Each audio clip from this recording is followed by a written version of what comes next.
I want to tell you about the day Marcus Webb decided I was nothing, and how 11 months later, he handed me the keys to his entire career without even realizing it. But let me back up. My name is Simone. I'm 34 years old, and for 6 years I gave everything I had to Crestline Analytics, a mid-sized data consulting firm where I'd worked my way up from junior analyst to senior project lead. I was good at my job, not in a quiet, modest, oh, I'm okay, I suppose kind of way. I was genuinely, measurably excellent. My client retention rate was 94%. I'd personally brought in 3 of our top 10 accounts. My team loved working with me, and the feeling was mutual. Marcus Webb arrived as my new department director 18 months before everything fell apart. From the moment he walked through that glass door in his navy suit and his rehearsed smile, I knew he was the kind of man who needed to be the smartest person in every room and got nervous when he suspected he wasn't. He'd come from a competitor, carried in on the wave of a rumored restructure, and immediately started rearranging things. Not improving them, rearranging them, moving projects around, reassigning credit, inserting himself into client calls he hadn't been briefed on, asking questions in meetings that made it sound like he'd built the work from scratch. I watched it. I noted it. I said nothing. I had a presentation coming up that I'd been preparing for 3 months.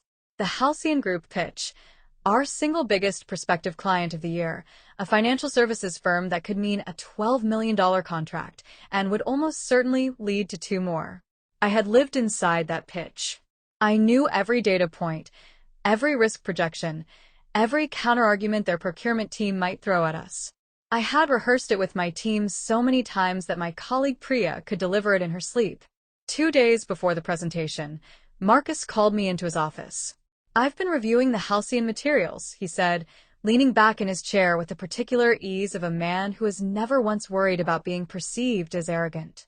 "I think we need to reframe the opening." I sat down. "What do you mean?"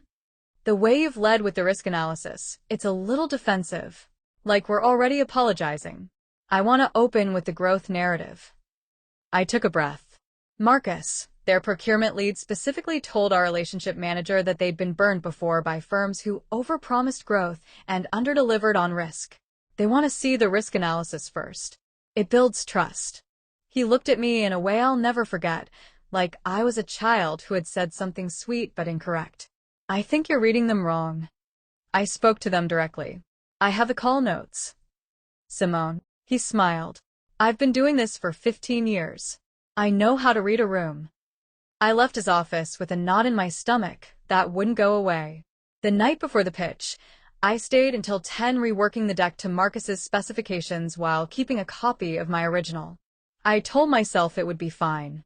That maybe he knew something I didn't. That maybe my instincts were off.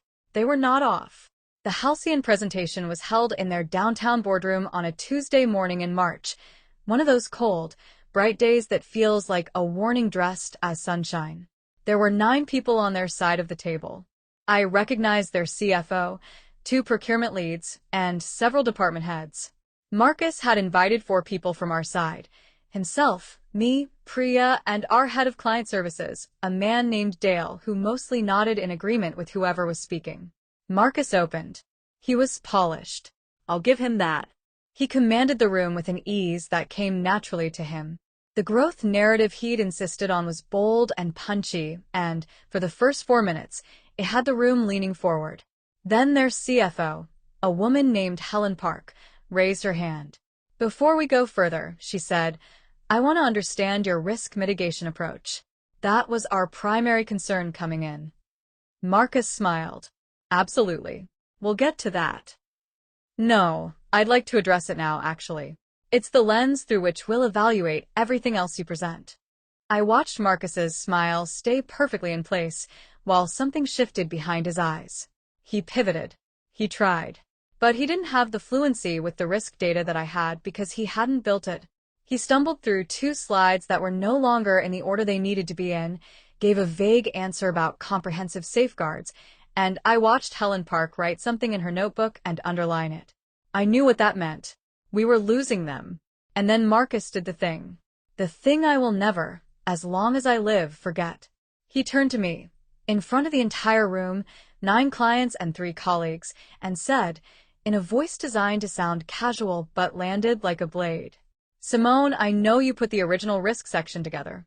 Can you speak to why you structured it the way you did? I think there may have been some gaps in the framing." The room went quiet.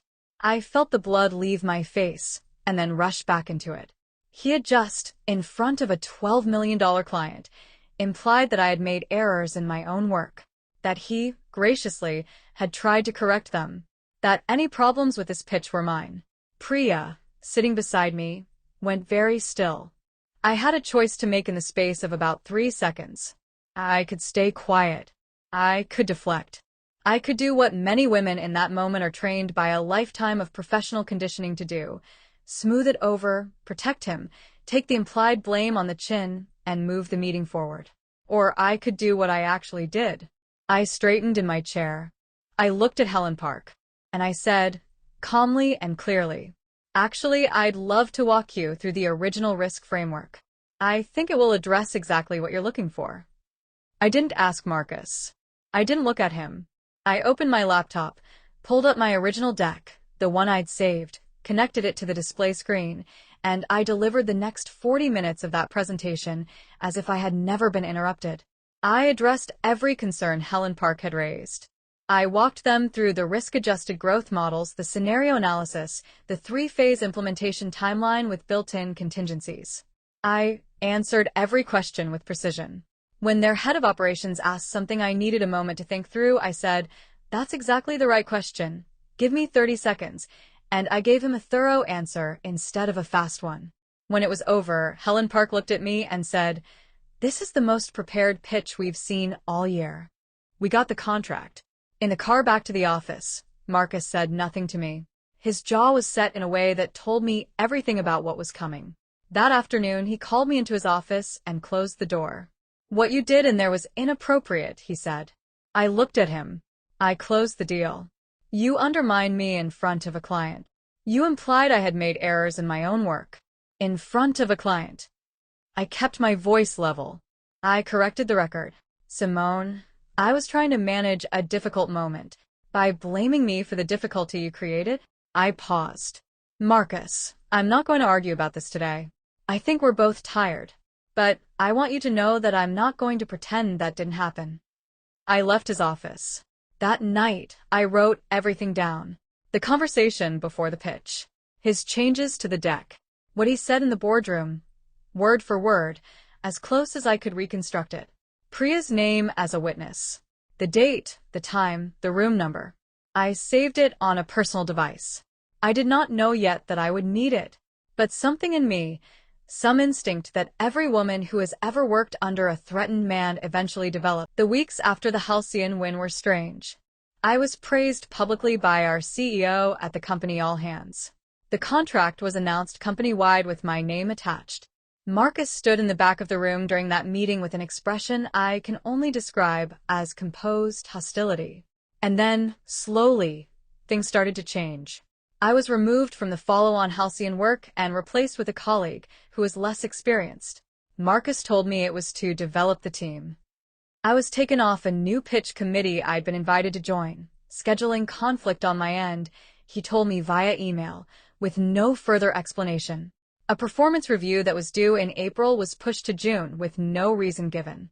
I kept documenting. I talked to Priya, who confirmed she'd witnessed everything in the halcyon boardroom.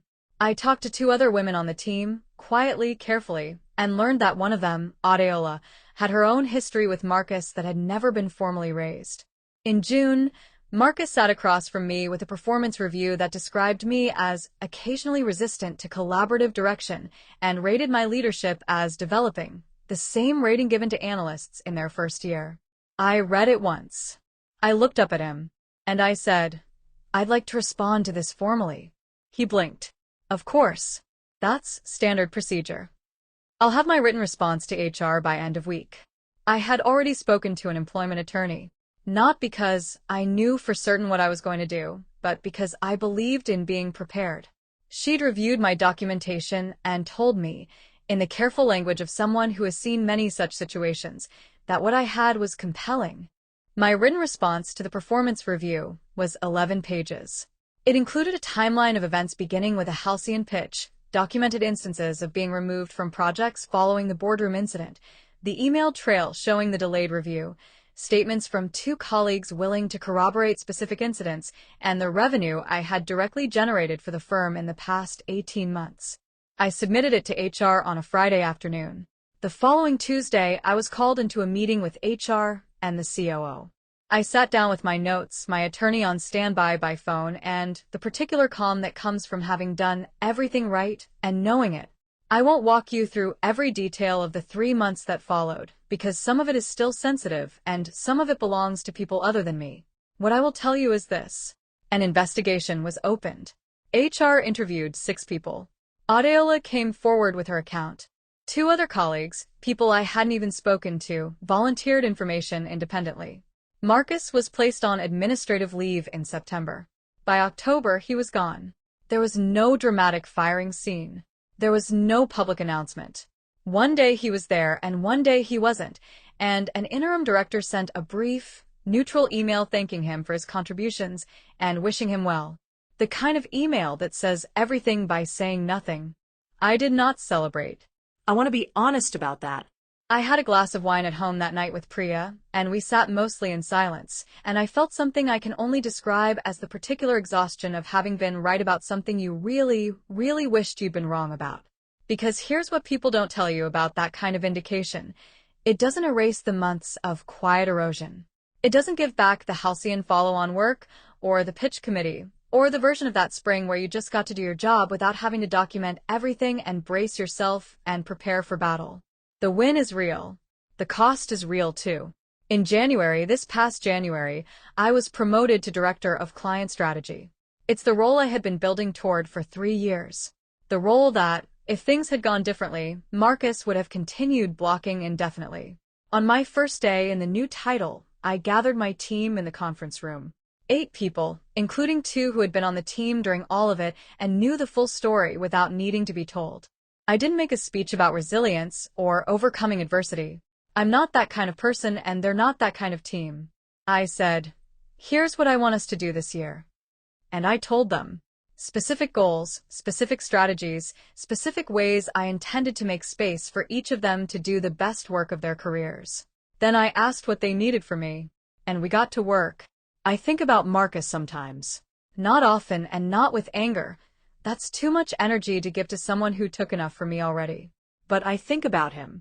I think about the moment in that boardroom when he turned to me and tried to make me small in front of the people I most needed to trust me. I think about the calculation he made, that I would absorb it, that I would smooth it over, that I would do what so many women before me had done, and let it go because letting it go felt safer than the alternative. He was wrong about me. Not because I'm exceptional. I want to be clear about that. I am not a superhero. I did not handle everything perfectly. There were nights I cried in my car in the parking garage. There were mornings I almost convinced myself that maybe he was right, maybe I was too resistant, maybe I should just adapt and stop making things difficult for myself. What got me through those moments wasn't invincibility. It was documentation. It was Priya sitting next to me in that boardroom, witnessing. It was Adeola being willing to come forward. It was an employment attorney who answered my call on a Thursday evening and said, "Tell me what happened." It was the knowledge that I had done my work honestly and well, and that honest, well-done work leaves a trail. Marcus thought that day in the boardroom was the end of something, the moment he put me back in my place and re-established the hierarchy. It was actually the beginning of his last chapter at that company. He never saw it coming. The biggest mistake of his career wasn't hiring me, or underestimating me, or even the public humiliation, though that was the trigger. The biggest mistake was assuming that because I stayed calm, I wasn't keeping score. If you've ever been in a room where someone tried to make you feel like nothing, in front of people you respected, people you needed, people who were watching, I want you to hear this. Your composure is not your defeat. Your silence in the moment is not your surrender.